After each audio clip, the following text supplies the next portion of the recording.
A história de Abraão começa não com um grande milagre, mas com um chamado silencioso.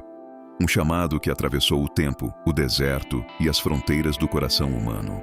Abraão, ou Abrão, como era chamado no início, vivia em Ur dos Caldeus, uma cidade próspera, cheia de comércio, cultura e tradição.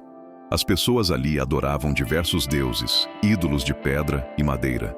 Era um lugar onde a fé verdadeira estava escondida entre sombras e crenças antigas. Ainda assim, foi ali que Deus o encontrou. Imagine Abraão, já com 75 anos, acostumado à sua terra, aos seus costumes, às suas rotinas. Ele tinha família, passado, história. Nada indicava que sua vida prestes a mudar, exceto uma voz. Uma voz que não ecoava pelos ouvidos, mas pela alma. E Deus disse: Abraão, sai da tua terra, do meio da tua parentela e da casa de teu pai. Vai para a terra que eu te mostrarei. Não havia mapa, não havia destino revelado, não havia detalhes, havia apenas uma direção invisível e um convite para confiar.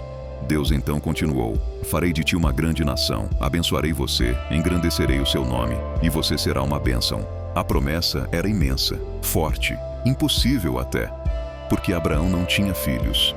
Sara, sua esposa, era estéril, e ambos já tinham idade avançada. Mas quando Deus fala, ou a gente olha para as circunstâncias, ou olha para a voz. Abraão escolheu a voz. Ele juntou suas coisas, chamou sua esposa, seus servos, seu sobrinho Ló, e partiu. Deixou para trás sua terra natal, seus confortos, sua história antiga, e caminhou rumo a um futuro completamente desconhecido.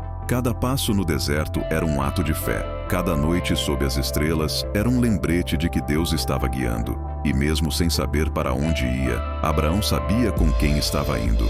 A jornada foi longa, terras estranhas, povos desconhecidos, desafios inesperados. Mas Abraão continuava, conduzido por uma promessa que queimava dentro dele.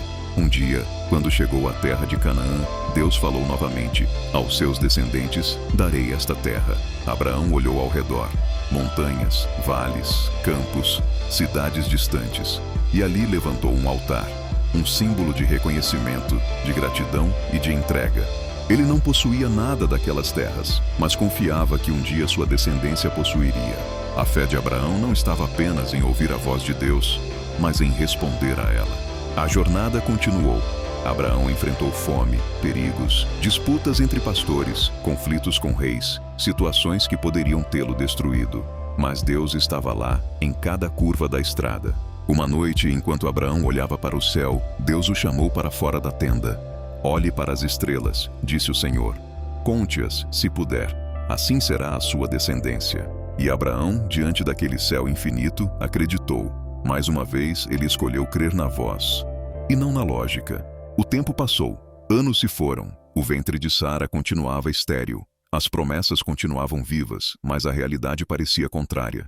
E então, quando tudo parecia tarde demais, Deus falou novamente. No tempo certo, Sara dará à luz um filho. A promessa seria cumprida não quando Abraão pudesse, mas quando Deus quisesse. A fé de Abraão se tornou tão marcante que a Bíblia o chama de amigo de Deus. Alguém que não apenas ouviu, mas viveu a obediência. Alguém que caminhou sem saber o destino, mas confiando totalmente no autor do caminho. A história do chamado de Abraão não é apenas sobre um homem que saiu de sua terra. É sobre o Deus que chama, dirige e cumpre promessas que parecem impossíveis. É sobre o risco de deixar o conhecido em troca do eterno, sobre confiar mais na voz do que no cenário, sobre caminhar com o coração firme mesmo quando os pés tremem. E é sobre entender que toda grande história começa com uma escolha simples: dizer sim ao chamado de Deus.